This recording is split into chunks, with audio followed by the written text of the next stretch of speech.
Welcome to Home Dad Chat, brought to you by the National At Home Dad Network. My name is Brock, My name is Danny. and we are here to talk about life as stay at home dads. So sit back, relax, and enjoy the show. No, I don't want much. I even love handmade crafts made of macaroni. Come on now, you should know me. Times I might eat too much. No worry about my weight. Got the dad bod rocking on me. Sketches on my feet. Cargo shorts look good on me. I'm a dad, that's what I do. Hey, everybody, welcome back to the show. What? Are I said you actually did it. did you just get in the middle of my intro? Oh, this is gonna be a day right now, I can tell you. Well, I didn't think you were actually going to press record because You let me let y'all know, the Zoom call came up, right? And I got to turn my camera on every time because Brock has it set up to annoy me on purpose. Anyway, so I got to turn my camera on. And as soon as I get on, I'm like, all right, let's go. And he started recording. I'm like, man, I got food in my mouth. I love it, though. I love it because this is the raw, we shooting from the hip today. Mm-hmm. For real. It's all good. It kind of, it works. Mm-hmm. Yeah, because this is a parenting show, and there's nothing that I can imagine that would describe parenting more than unprepared. Just raw, like I don't know what we're doing, but we're gonna do something, right?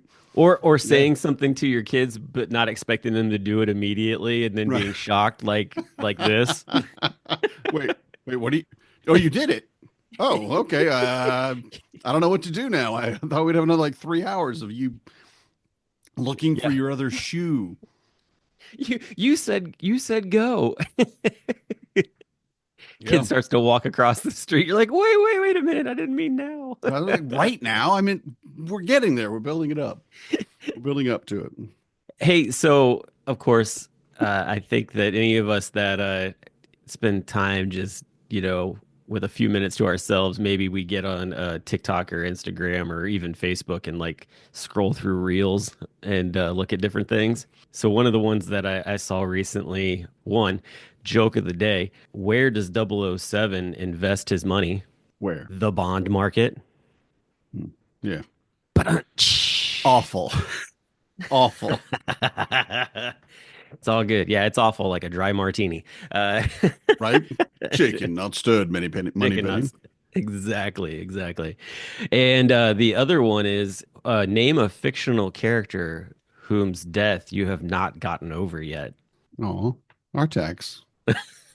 Well done. You just went straight to childhood trauma. And Bing Bong. Oh my God, Bing Bong. Oh my God. You talk about trauma. Oh my God. Artak and Bing Bong. Oh my goodness. Yeah. There's nothing more sacrificial than Bing Bong. He is like your best friend. And not only your best friend, but he exists because you exist. Literally, you created him.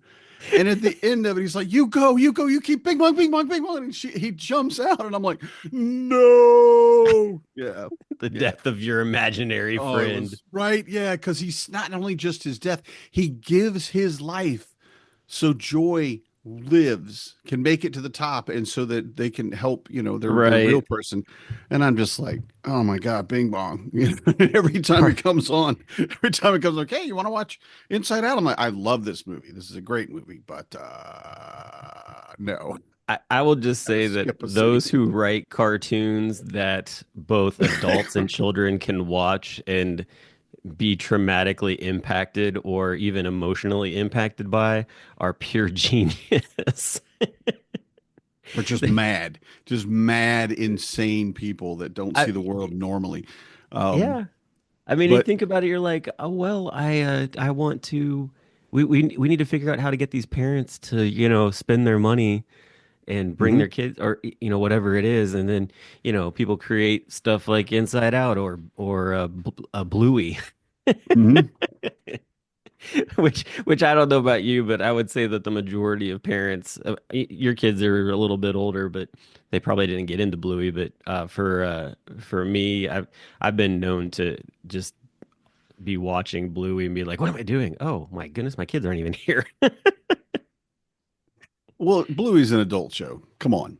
It's good for Right. kids too, but it's definitely for grown-ups. It's definitely Oh, for yeah. parents. There's way too much in there, and there's just so much relatable stuff. The one of the first things I ever saw from Bluey was the picture of the back of his van, where they'd gotten the car seats out, and it's just snacks. It's just so many broken pieces of snacks and cups and toys, and just it looks like a garbage dump on Mm.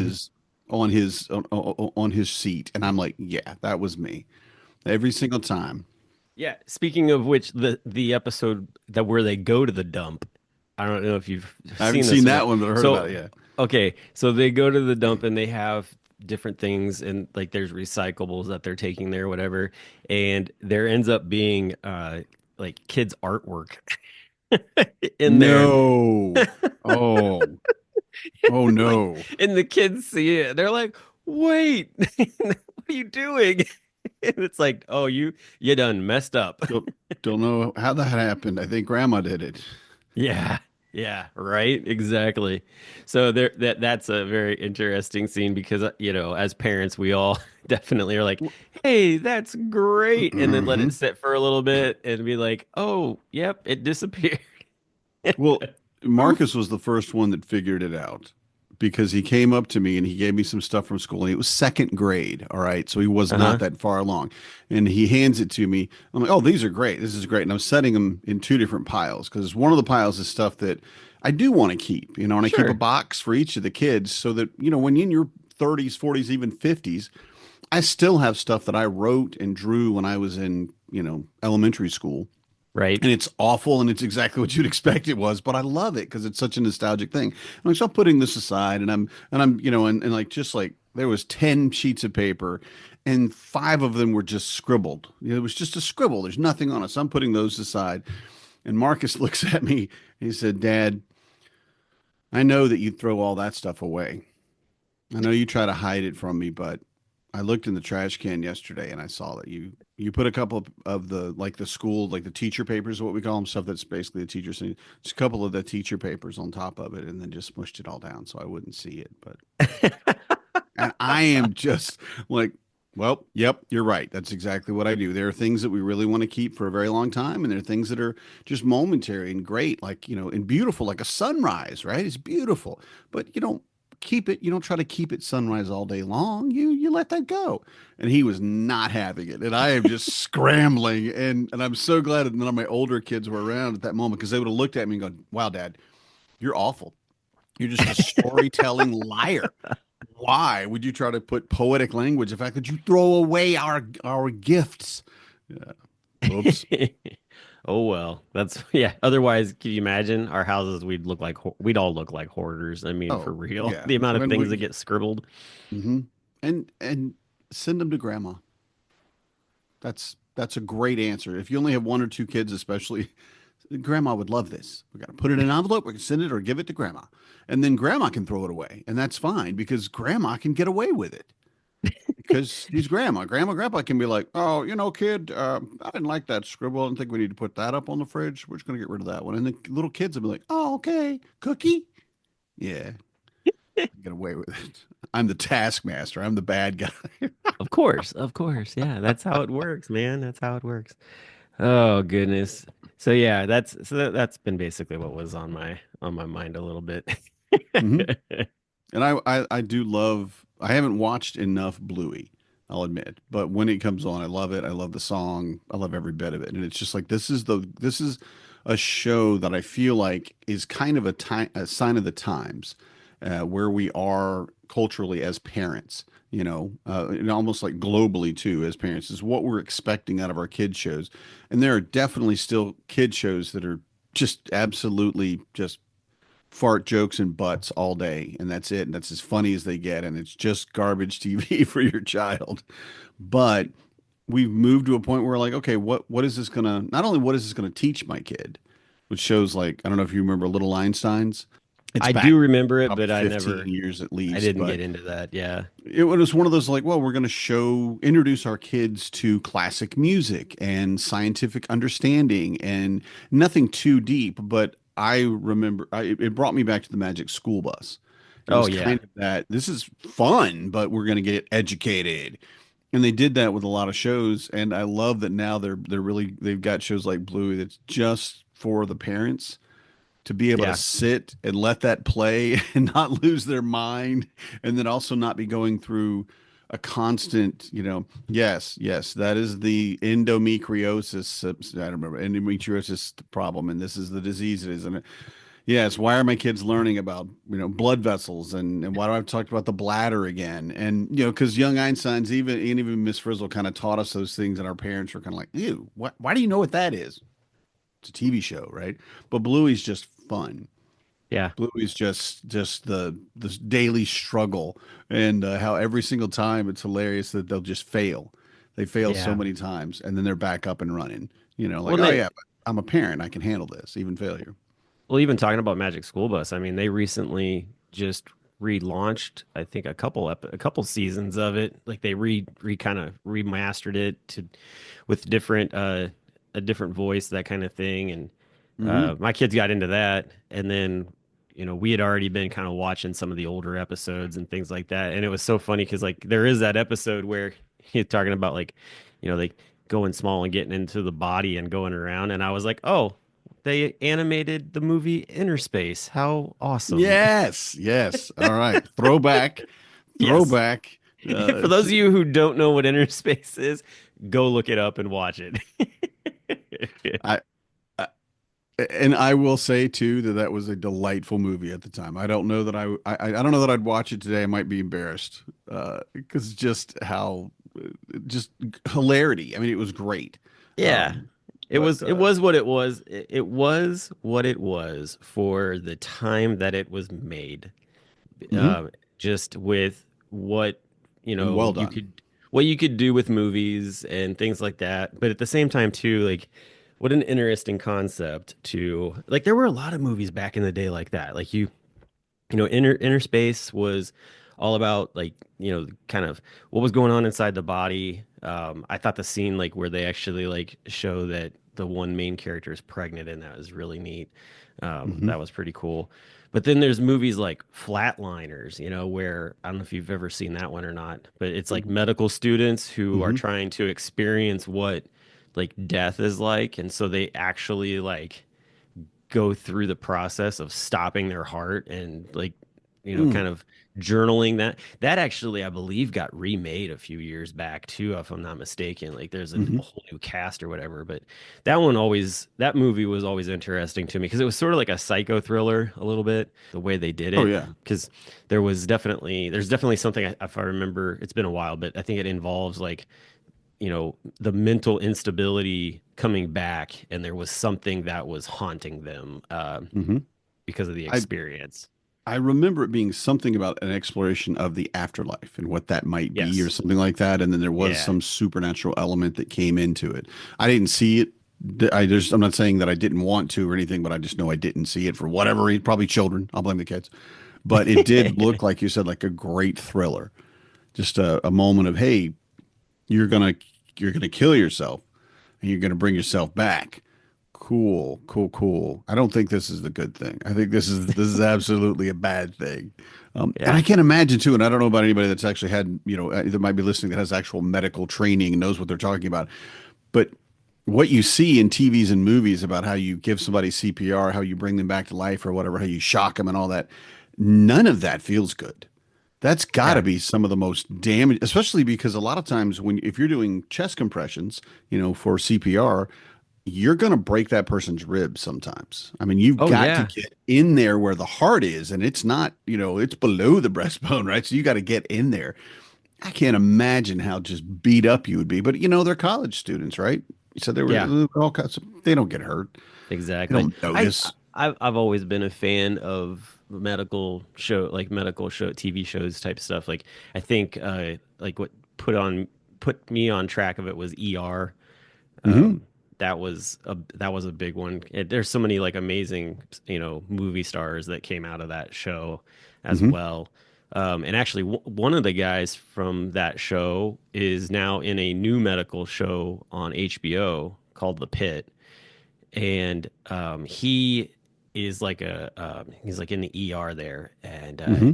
it's very interesting to like see what's going on there because one of the episodes, and this really kind of, I guess, like to me, I didn't understand this, although you heard about it a lot during COVID, like people being intubated and what that was like, but no one ever really explains the full experience that the patient goes through with it. And Yeah. in this episode, it's like an older man and his kids are not ready to let him go, and the doctor's trying to explain to them like, one, the patient already has like a DNR on file, so do not resuscitate. Yeah. But at the same time, like the kids have power of attorney, so they get the ability to actually override it. And so this Hmm. doctor's trying to explain like, if you do this choice to intubate him, like you are going to put him through serious amounts of pain because of everything involved in it. And I'm like, oh, I never really considered that. Like, oh, Hmm. like, like, is it, it's almost, I don't know, it seems selfish to be like, oh yeah, I want you to be around, although you're not really around because you're on this machine. And then on top of it too, like, I'm going to put you through pain and, Hmm. more than likely because you're older, you're not going to come out of this. And so like I just get to see you sit there and suffer versus like you passing and then like I can work on I can work on me and all that after the fact. Like it was very interesting like watching all that and being like, oh my gosh, like that's crazy. But those are day-to-day Hmm. decisions and conversations that happen all the time in hospitals. And I just really appreciated the fact like that was probably one of the most raw conversations I've seen uh, in a medical show in a while. Yeah. Yeah. And it's a very interesting thing too. I'm old, so I can see the horizons of my life, as I like to say. So I know, and I'm very aware that we all are eventually going to pass away. I mean, you don't get out of this life alive, right? I mean, it's where it is. So thinking about it, and I've been thinking about it since at least since 2020 about what would happen, DNRs and things like that, and power of attorney, and it's a very sobering part of it. But it is very important to understand what that person might be going through. Like you said, this is painful. This is even a little damaging. Nothing about medical care is gentle and fun. And to Yeah. make this is going to feel good. No, it's going to hurt, and then you're going to get better, and you're going to heal from it. So just about everything they do, and I can't imagine. I don't currently have a DNR. I had one going, and I'm still working on it because Marnie got mad because she didn't want me to have a DNR, and we haven't have gone back and had that conversation. But I'm not that. I don't know how to put it. When my life is done, my life is done. I'm ready to see what's next. Sure. Even if it's nothing. Because I don't think no one can actually say what happens, but There's definitely not a definitive yes. yeah, there's no, this must be what it is. Yeah, okay. It's all really just conjecture, no matter how, what you've learned, how you stand on it. So I don't want to be, kept on. If my brain is gone, Yeah. get rid of it. Cut me up, take my organs, give them to people that'll be useful. Hopefully, I'll have one or two, that haven't been wrecked by Yeah. obesity or whatever, and then move on. I've even seen an episode in another medical show where it was like a rookie doctor, basically, like a resident, and they were so gun ho to not have anybody die on them their first day. Yeah. And this person came in and they'd been, working on him for a while and coding and all this stuff was going on. And like the main doctor, I guess they give like choices like, hey, like, do you want to continue? What do you want to do? Like, it's not like it's an automatic, like, all right, we're going to stop or whatever. Whoever I guess is like the actual, like on that person dealing with that patient gets to make the final choices or whatever. But there are others who are like, all right, like, here's the situation. What do you want to do? And this guy was like, we're going to keep going. And they ended up uh, getting the person to like get their heart started again, but they were brain dead. Mm. Yeah. And so it was sort of one of these deals where like they were trying to tell him like, hey, like, if you continue on with this, like there's a lot of brain damage and things like that could happen. And then like basically they were just like, all right, like you just saved this person to basically have them, be using a machine just so that you can tell their parents like, hey, like I saved them. They're Yeah. here, but they're not really here. Yeah. And then also too to Not. be like they're not going to make it type of deal. And so God, that's rough, that, man. right? That's another really tough one too, This because is it's like this is an awful show today. I'm just gonna say, we went from Artex to Bing Bong to DNRs to man. I didn't have anything. Are we Man. projecting? Are we depressed? Is there something going? Brock, blink twice if you're okay. I think you're okay. Just so you're all aware, like since you can't really see sometimes unless you're watching the YouTube portion, I'm like trying to like blink with two different eyes at the same time. It doesn't work. I can't do that. I don't have ambidextric eye blinking abilities. Blink with both eyes. That's it. I look like I just had a seizure. It was like screwed up. Stop. Just do one. Just do one. Just stop. No, we'll go Just back. do Go one? back it up. Blink with one eye. That takes a lot too. I gotta like Right. Close one and go, I'm fine. There's always a mouth that has to be open. And you're like, looks like I got caught by like a hook while fishing or something. So I was thinking about the fact that here we are coming, into 2025. We're a few weeks into it, and we've talked a little bit about goals. We were talking too about you were talking about DNR. I was thinking about it just from like a sort of a things parents maybe overlook taking care of. And one of the things that I feel more and more that comes up in conversations is, do you have a will? Mm-hmm. And it's a very serious topic. Do you know why it comes up more and more in conversations for you? For me, because I'm getting old. Because you're getting old. It's that gray. It's that gray in the beard. It happens. It's okay. I'm okay with it. But you're right. Didn't mean to derail you. Yeah. No, you're cool. But yeah, basically, I guess my thing is like, I think that there's a point of, I don't know, I don't know if it's humility or what it is, but it's just this idea of like, all right, like, yeah, I probably should have something in place or whatever. And sometimes it's like, all right, well, is it going to be too expensive, too much time consuming, whatever it is. Mm-hmm. I've been finding more and more, especially with people who have like kind of those like upper tier jobs.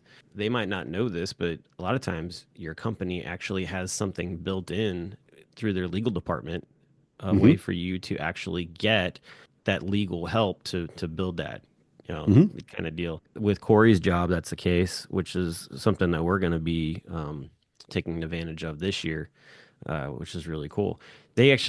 Her job actually made it to where you could, it's like I think it's like a paid thing. It's like very minimal, whatever it is, to like have this like retainer, but you can also include your immediate family. So like my mom and dad and her mom and dad, we were able to put them on there so that we're like, all right, like you guys can go do this stuff too.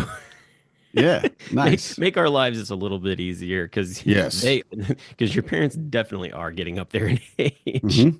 Right. So, right. Well, yeah, mine aren't, but yeah. Yeah.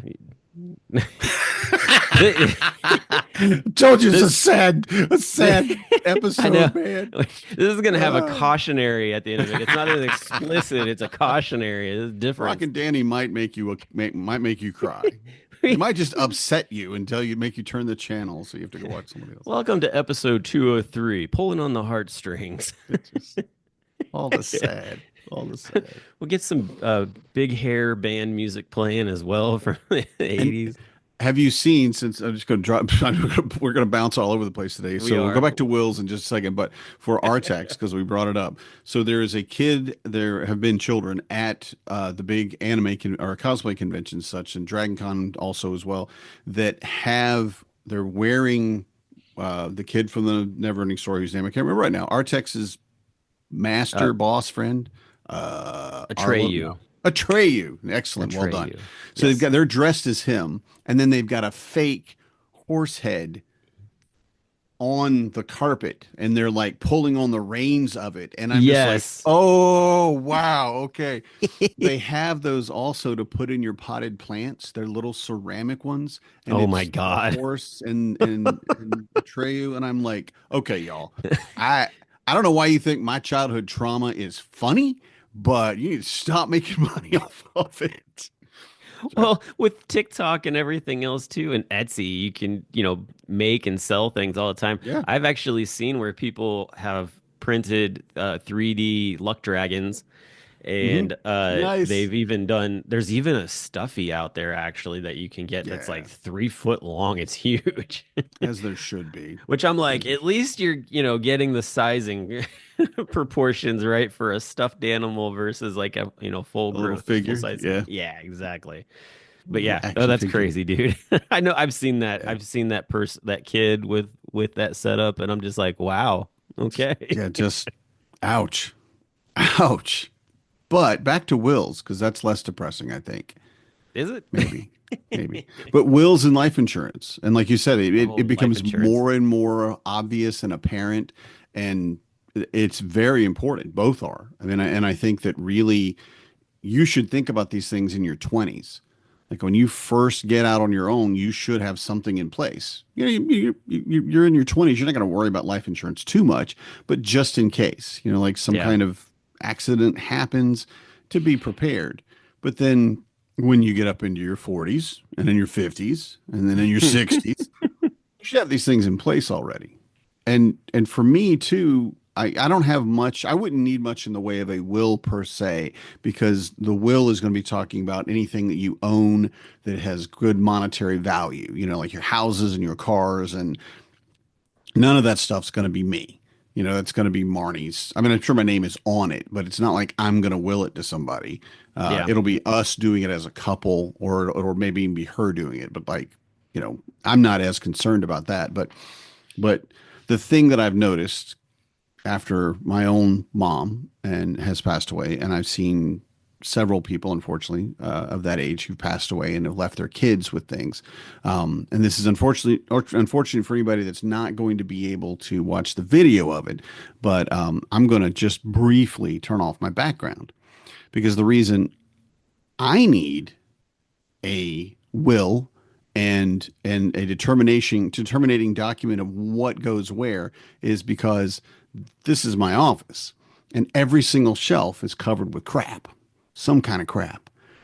And some of it's great. I mean, some of it's amazing, and I love every bit of it. But the thing is looking at it. If I pass away and my kids come in here, they're going to go, okay, who gets who gets Fabian's cow he made in high school, the little paper mache cow that he made. Yeah. I don't know. Can we throw it away? I don't know. Dad really loved it. And that's going to be a problem. So I'm going to have a little sticker on the back of it. No, no, chuck me unless you want to keep it. I have no more. I'm so glad that you mentioned that kind of thing because my great grandmother, before she passed away, I was in my 20s, but when I was a teenager, I mean, she was just like, hey, like she was a widow. I think she kind of felt like at some point, like maybe she might die of a broken heart or whatever, but she was very active. But anytime that we were up at the house, she would say, if there's anything you see, write your name on the back of it.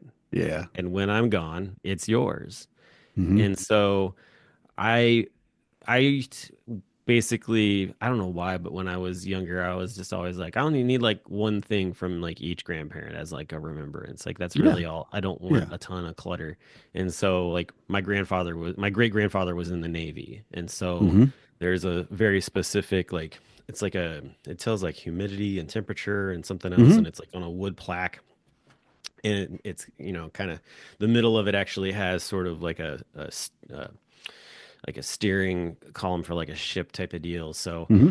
I got that, and then there was like this little green ceramic turtle that I'm pretty sure my grandmother actually made out of clay when she was maybe younger Wow. type of deal. Because Yeah. it's very handmade looking, not professional type of deal, Uh-huh. hand painted. And so like those are the two things I was like, that's what I want. And so when she passed away, and I was in college, so my mom and her siblings and her mom and dad were going through the house, like they were basically looking at everything. And so I had come home from college and my mom was like, well, we cleared out great grandma's house and we found these things with your name on them. And I was just like, oh, cool. And so like they Nice. they went with me to college. Like Hmm. I've taken them with me everywhere I've gone. And so like they're here in the house now, Hmm. like it's just, especially my great grandfather's, like that whole barometer basically is what it's called. Now I remember it, but is all like Yes. up Yes. there. So Nice. yeah,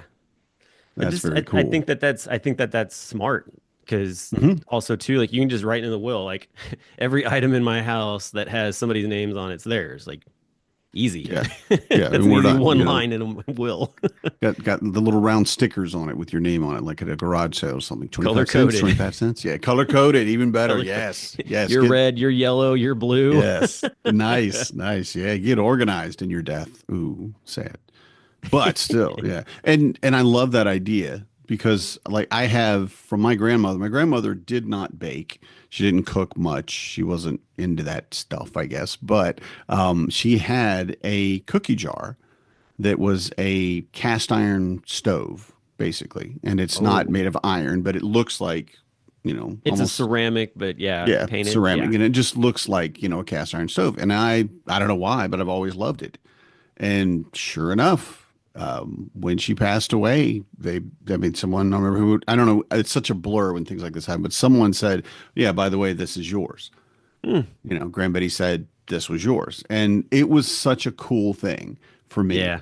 and it was such an amazing moment of almost closure in a way, but also the realization that my grandmother did think about me, that she did consider me, that she did have me in her mind and in her heart, and that even when she passed away, she still loves me, and she still is giving and trying to take care of me in the way that grandmas do.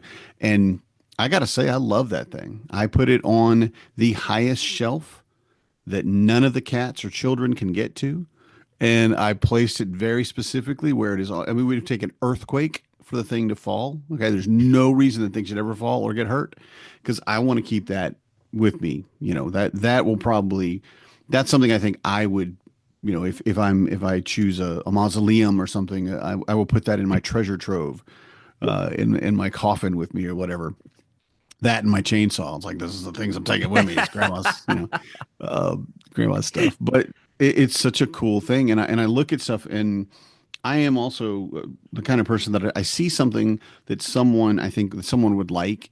I want to get it for them. I want to Yes. get it immediately. I want to send it to them like, hey, I was thinking of you, and here's this whatever, this thing. And being able to do that with your kids is, in my opinion, going to really give them a lot because one, it's going to give them that memory that you do love them, even if you're not Hmm. with them anymore, and that you do care for them, like the little cookie jar does for me. But also, it makes it so much easier for them to get rid of stuff, Yeah, definitely. because a lot Well, of the stuff that I have, nobody's going to want this crap. It's literally crap. I mean, it's just I've got I don't know one thing around. Okay, so I've got two bourbon sample bottles, empty, that are sitting on my desk. Now, why are they on my desk? Why didn't I recycle them? Why didn't I get rid of them? Because people that I love gave them to me they were full at the time, but they gave them to me as a sample of something that they enjoyed that they wanted me to enjoy. And I look at it, I'm like, oh, I don't want to get rid of that. It's just a sign that these good friends of mine are loving, amazing people.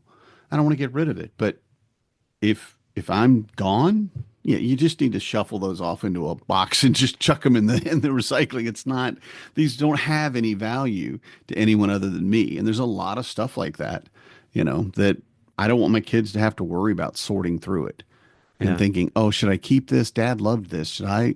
Because you don't want to get rid of that stuff because your parents loved it. But honestly, that's a lot of trash and baggage that you got to carry to the next generation that I think is better off just to yoink. No, that's got a place. It's called the dump. That's where we're gonna take it.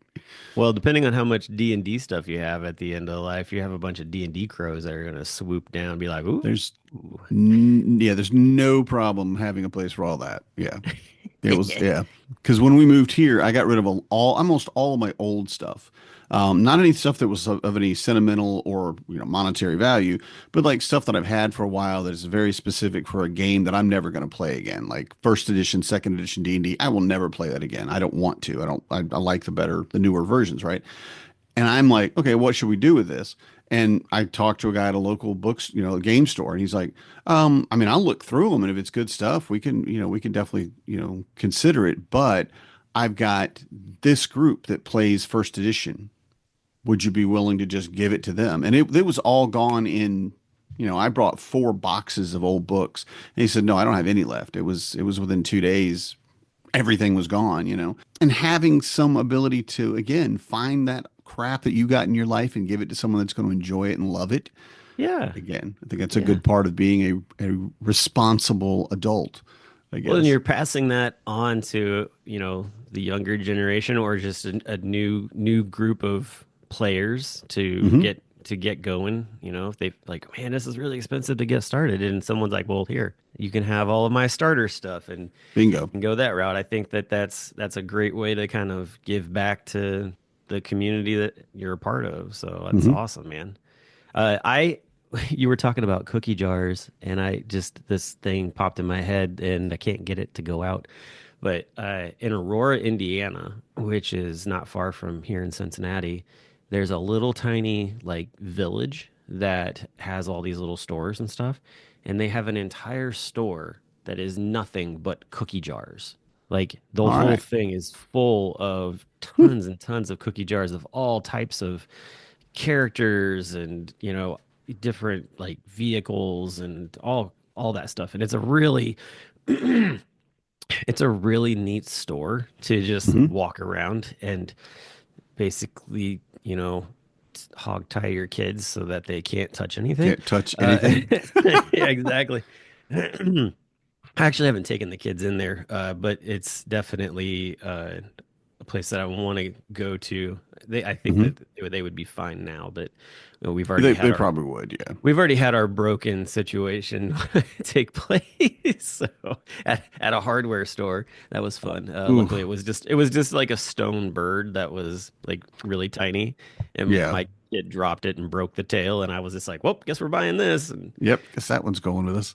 Took it home and super glued it back together. So, but. And then it sits there as a reminder of don't do that again. So they were like, can I have this now that you fixed it? I'm like, no, it's just going to sit right here. You can just look at it so that when we leave the house, like it's out on the porch. So it's like when we leave the house, like you can look at it and be like, I'm not going to touch anything. Not touching that one. This is a rememberable. Nice reference, man. Well done. You like that? Well done.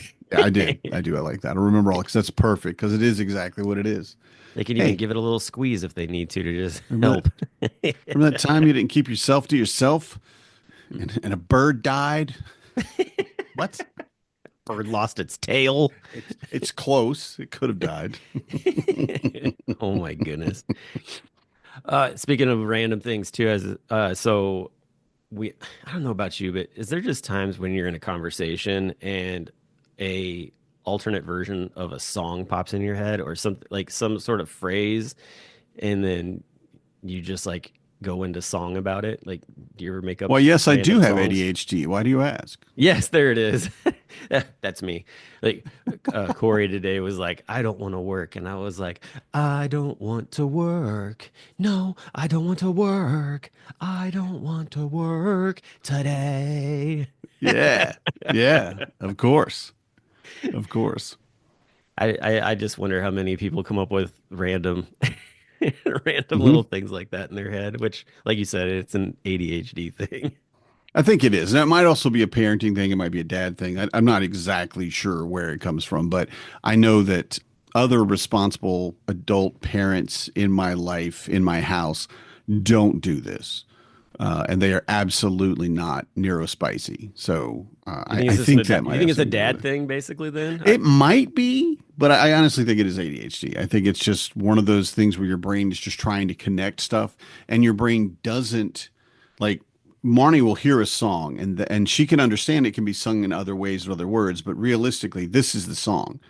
You know, what you're doing over here by changing the words is a joke, or it's a parody, or it's something, and she has a word where that will be, but the actual song must be this, and it can only exist as that. Whereas I hear a song, and I don't really hear all the words. I'm not good at hearing the words at songs. I have to actually stop and really listen to them because I'll sing things. She's like, that is not how that song goes. I'm like, it is in my head. It's like, but no, but it doesn't. The word is this. I'm like, yeah, for you.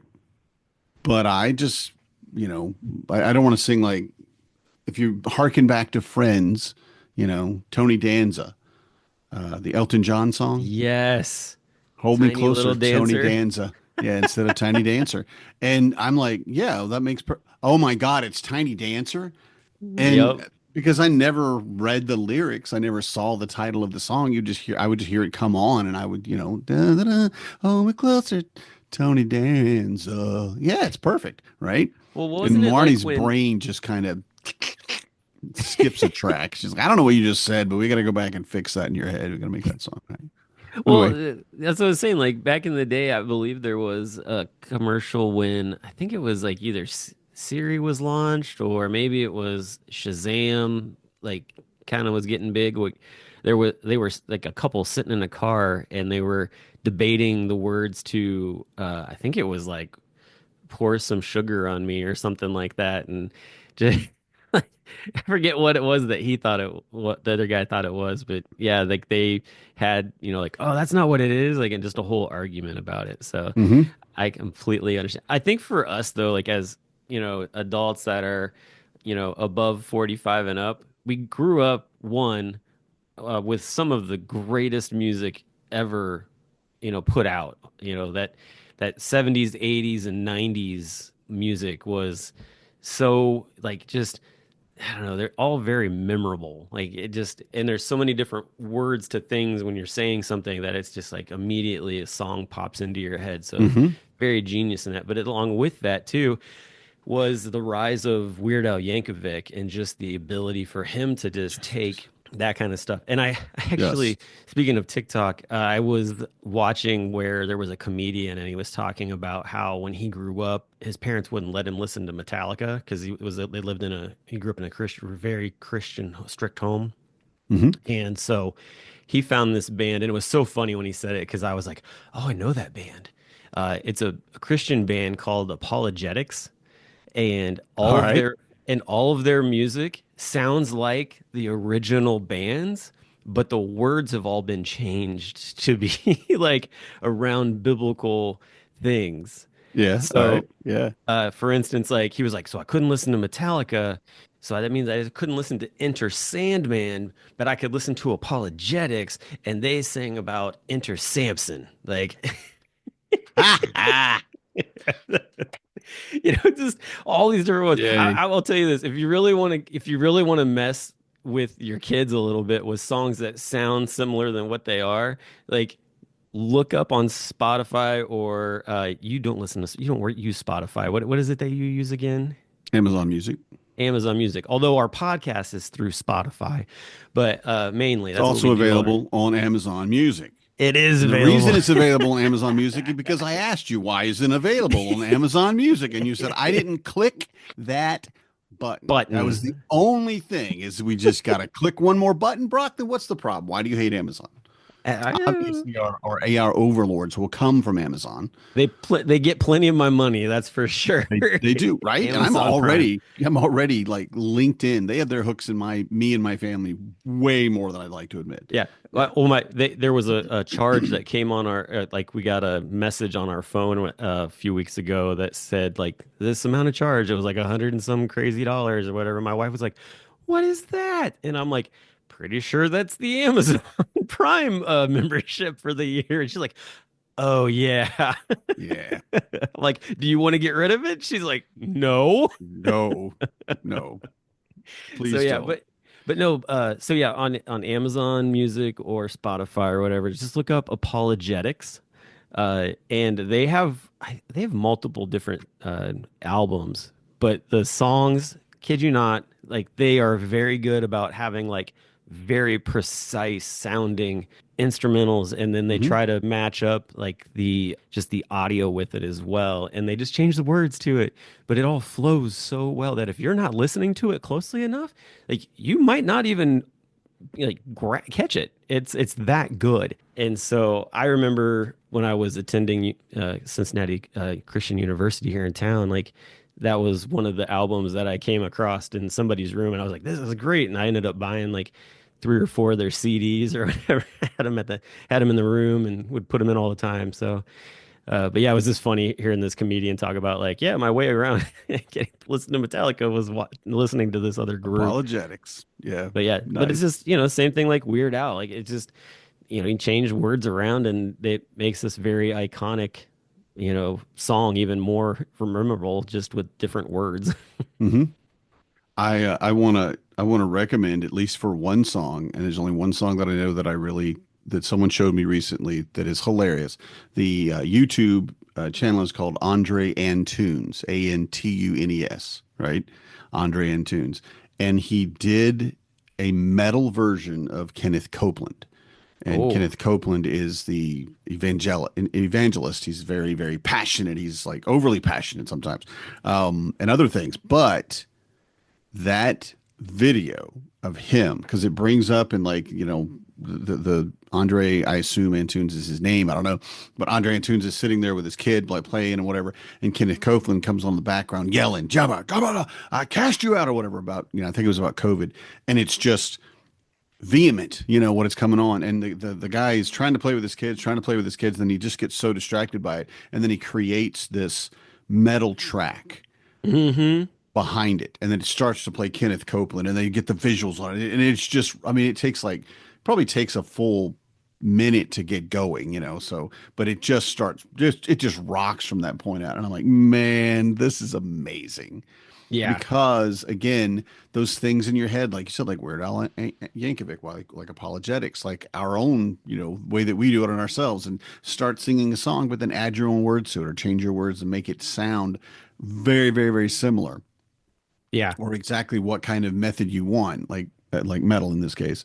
And it was hilarious, and I highly recommend it, at least for that song. You can take it any way that you want it. I don't appreciate Kenneth Copeland as a human being, so I'm okay with making fun of him. But I get it. there's also, Yep. also people that I absolutely love that I'm okay with making fun of. So that's maybe that's just something wrong with me. Well, the other one I was thinking about was Disney classic songs, like Disney songs that people have turned metal. Yes, Oh my yes. gosh, I'll tell you, there's like so many different bands out there that have just turned these classic songs into like really, really popular. I had introduced the kids to it a few years ago. On the weekends, they get to listen to music while they take showers or baths. Mhm. And he found the metal version of Supercalifragilisticexpialidocious. And, kid, we all like to sing in the shower from time to time. This kid was rocking out in the shower. It Mhm. was awesome. As you should. Everyone out there, don't be ashamed. You take that. You do that. I don't care what your voice sounds like. Do it. It's Yeah. good for you. And he was definitely, it was like a screamo version. He's just getting into Yeah. it, man. I was like, wow. I was like, this is like the angry version of like supercalifragilistic.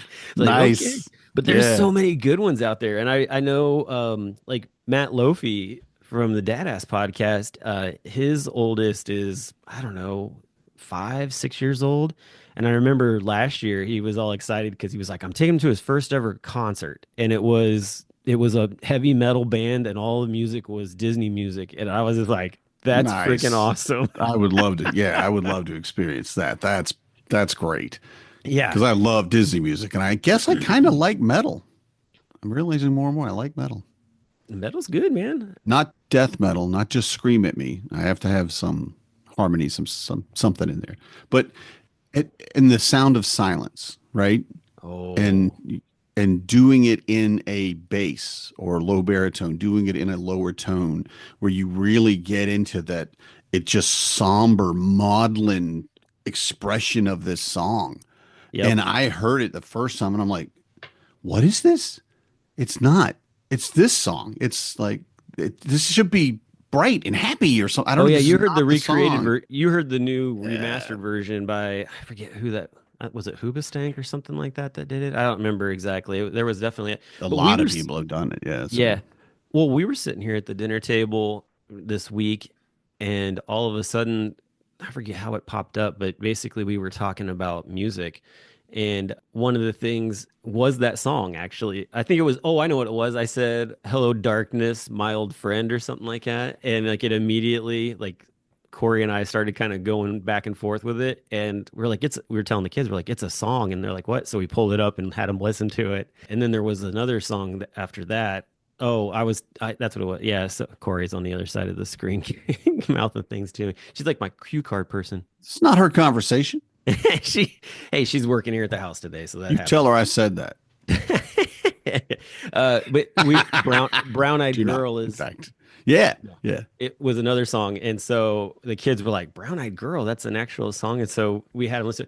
That song is so accurate for for Corey and I. We were listening to it, we're like, "Whoa, I didn't realize those lyrics were in that song. Like that matches up pretty well."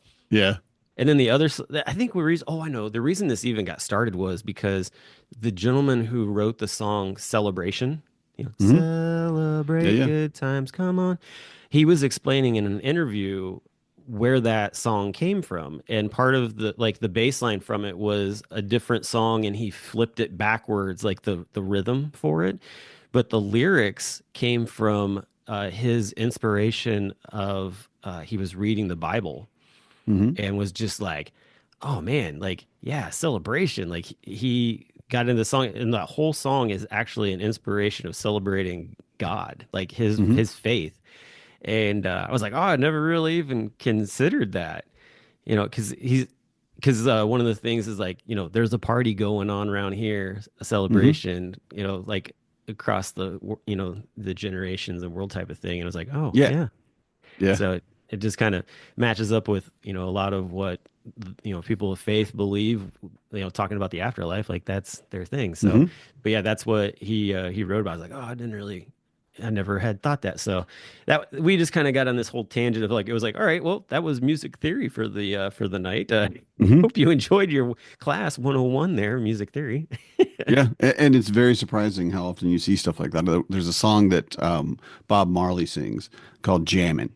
And I think it was 84, maybe, when I first heard it. I heard it. A friend of mine were driving around. We were cruising. That's what we were doing. We were cruising. Oh yeah, cruising.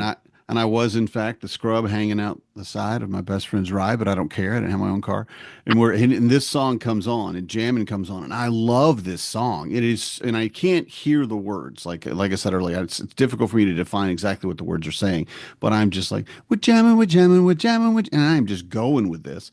And it was 2 years ago that I pulled it up and I wanted to listen to it, and I played it in the kitchen on our Echo, which is actually an Alexa screen, right? And it's showing the lyrics, and it's talking about the Holy Messiah and Holy Mount Zion, and that jamming is basically worship. And my mind just breaks. I'm like, what? Because I never really heard the words, but I thought it was very, very cool to hear such a modern, not even modern at this point, I think it was written in the 70s, but a more modern than, the Christian hymns perhaps version of a song, where much like what you just mentioned, where someone comes in and reads this or feels this or hears this and puts it into a song that is so fun and palatable and enjoyable, which is a lot of what you don't get, unfortunately, with a lot of, I got to just say, there's like 2 songs in the Catholic Church that are fun. And there's a lot of songs in the Catholic Church that just don't play well. Just don't. Just like the notes are off. What are we doing here? But again, that's not what they were doing it for. They were doing it to entertain you. So I love that exists, Yeah. Definitely. I like in the summertime, or in the springtime, it's like that first warm day. You're like, oh, the windows go down and the music goes up. Driving around or whatever. I had a very awkward experience with a police officer. Listening to a Bob Marley song. Okay. I shot the sheriff. Rolled up beside a cop. I'm like, I'm just gonna turn that down. Drop that down to a 4. Yeah. And I looked over at him and I was just like, hi. Things fine here, sir. He was laughing. It was pretty good. Oh, but yeah, just good times with music. What can you say? And that's good. We brought it up to an up note on the end here, so we're not sad the whole episode. That's great. Well, hey, we talked movies last time, so figure get in some fun music time. So. Yeah. I don't know. I don't know if you know this, but I don't come into the podcast with a plan. Well, I don't. Very rarely do we come into the podcast with a plan. I feel like that only happens when we have a guest, or we all of a sudden have this like bing moment. Well, like last week, I wanted to talk about that movie with you. I really did. I thought it was amazing. Night Bitch is just fantastic in so many ways, and I really wanted to share that both with you and then just with our listeners and what have you. But other than that, most episodes are like this. It's like, what were we thinking about this week? Oh, about this, and then there we go. That's how it works. So cool. Well, fun conversation. We'll see what happens next week. But until then, y'all have a great one. Good night, everybody. I'm a dad, that's what I do.